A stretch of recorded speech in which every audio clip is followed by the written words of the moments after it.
I'm really excited to learn more about your history in the martial arts, how you get started. You were talking briefly about how you get started a little bit later in life and how that's, it's not untypical in the martial arts. That's how most people start actually, but it's a little untypical for a master instructor who has his own school.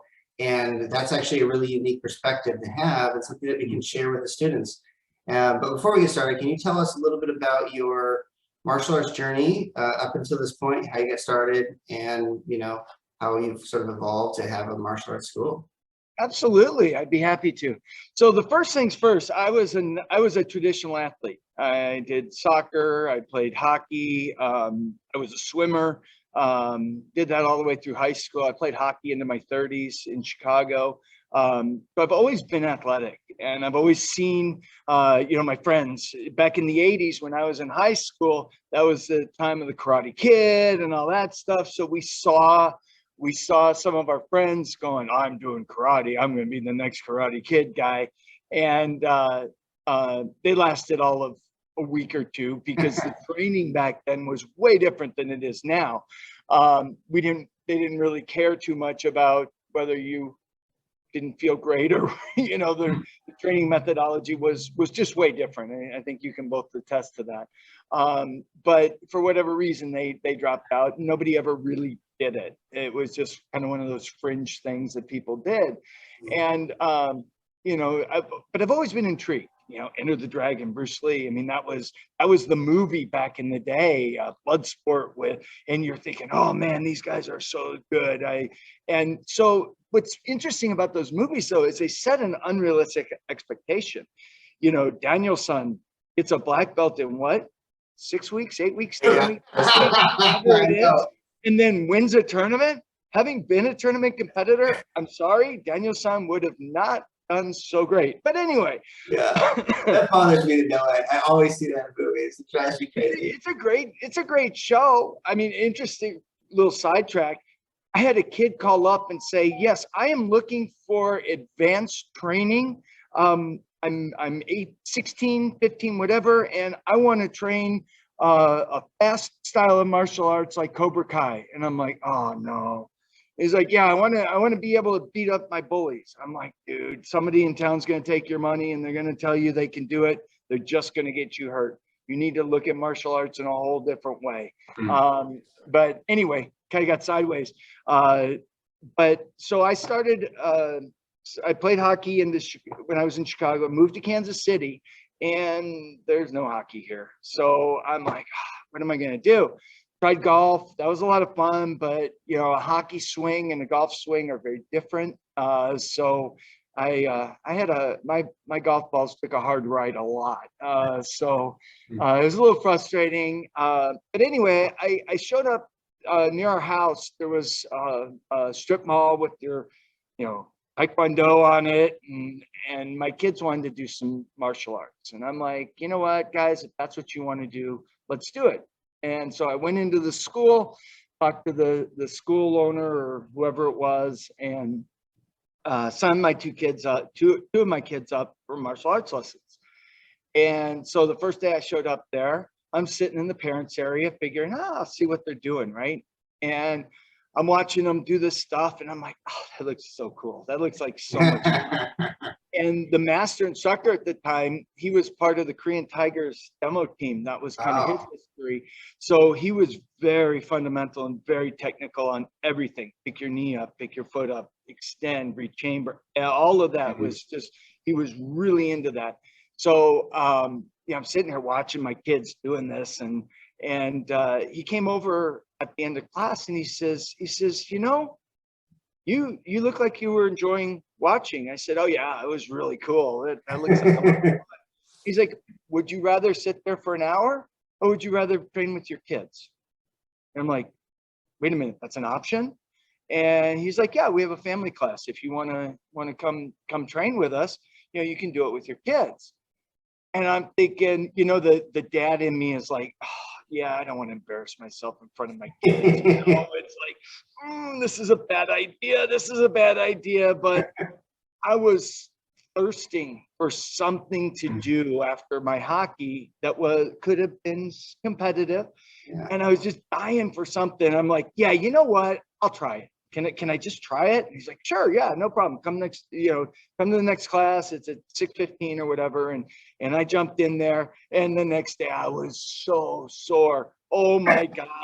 I thought I was gonna die. And I was an athlete. I mean, it wasn't like I was not an athlete, but it was a totally different way of training. And so, I mean, swimming, soccer, and hockey are not your highest flexibility sports. So I'm sitting out there with the 90-degree splits, right? And trying to touch my toes and just struggling so mightily. It was crazy. And there was like, I'm sitting here going, what am I doing? I am 35 years old or whatever I was at the time. And my kids loved it. That's my dad. That's my dad. That's my dad. So it was cool. And so at the time, I didn't realize how much of an impact it would have on my life and my kids' life. Not just the lessons that we learn in the martial arts, because we talk about those all the time, the respect, the discipline, the confidence, all those things that we develop within the martial arts.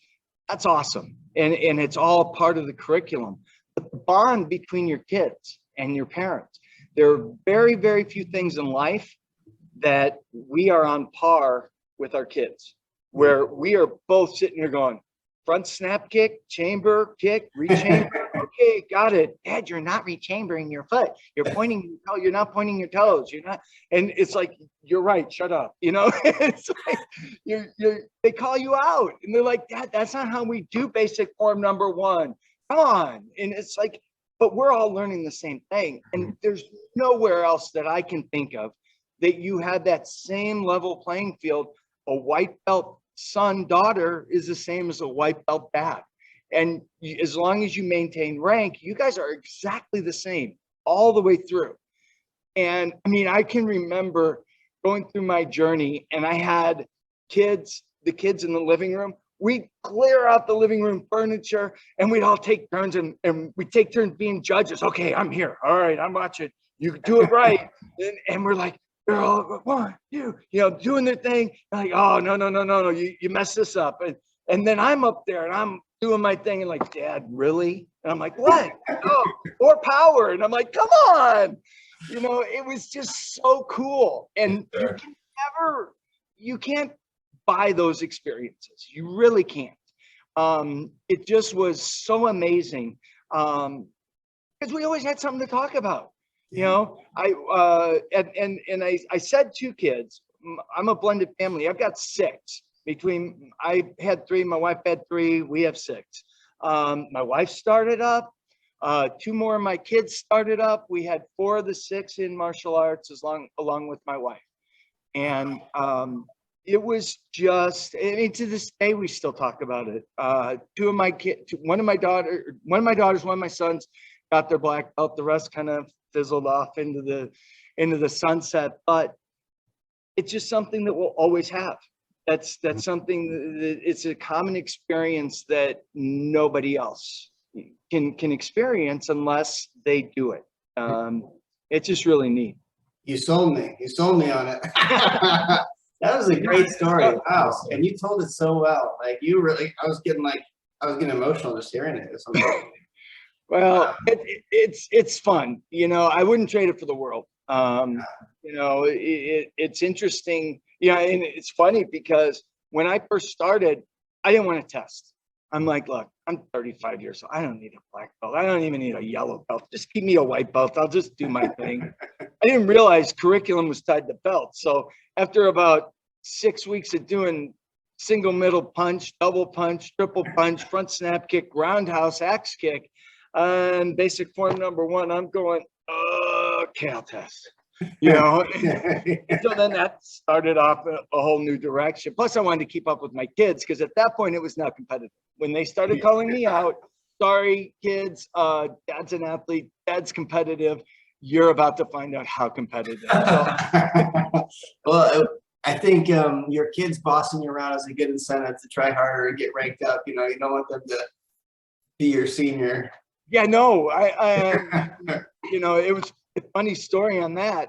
So my wife stopped at black belt. She got her first degree, and that was the end of that. And when I got my fourth, Mm. she's like, okay, here's the deal.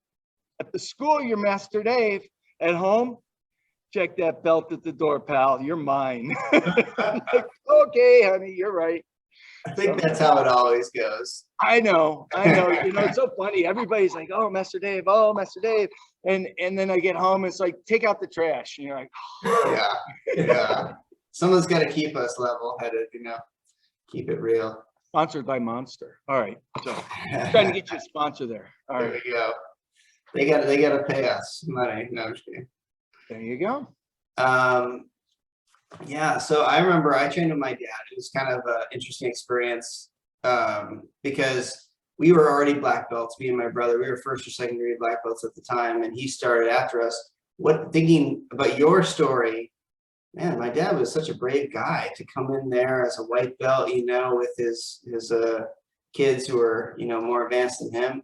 But I'm really proud of him, and it was a ton of fun. You know, I wouldn't trade it for the world, you know, especially for my father because he was a very busy guy. You know, he would leave the house at like 5:30, 6 o'clock in the morning. He'd get home at 10:30 at night. I never really saw him. He traveled around the world a lot. And so I wouldn't see him for 2 months at a time. But then he eventually stopped doing a lot of the traveling and he said, you know, why don't I jump in with you? And it was great because for the first time in my life, I got to really see my dad a lot. And it was cool. And I have one funny story. Maybe you have stories like this, but because of that, the sort of discrepancy in rank, you know, a lot of times I was like running the class, you know, I'm like 12 years old and I'm like lining people up. And, you know, I lined my dad up, you know, and he would get like, you could tell he wasn't angry about it, but it was like, this is a little weird for him. And we were doing kicking pads. We were doing the big heavy shield, spinning back kick or skip side kick. I can't remember. And I held for my dad, you know, and my dad skip side kicked me so hard that I flew all the way across the gym, hit the back door, fell out in the street. And my Master Quad, was like, Dr. Rules, you can't be kicking your son like that, you know? But that's what happens when, you know, we have families training together sometimes, I guess. Well, it's funny you say that because there comes a point too where you start thinking, you know what, I'm not going to kick so hard. You know, my kid's holding the pad. I'm not going to knock him through the next week, right? and they'll call you up. They'll say, really, Dad, that's all you got today? And I'm like, huh, okay. And so we call it the square game. We'd see how far we could move each other off the square. So, you know, my record was 5. So I had that kick. I got my daughter 5 squares back. But she wanted me, and she got up. She's like, I was awesome. You know, it's like, you know, anybody hearing this might be, you kick your kid 5 squares? That's awful. No, you know what? It's the martial arts. She wanted it. She said, kick me, Dad, and see if you can move me. And she was ready, and I did it. And we both got up and high five. You know, it's like that big hit in football. You know, you take out the receiver, everybody's fine, nobody's hurt. Pick them up, dust them off, high five, move on, next play. Good job.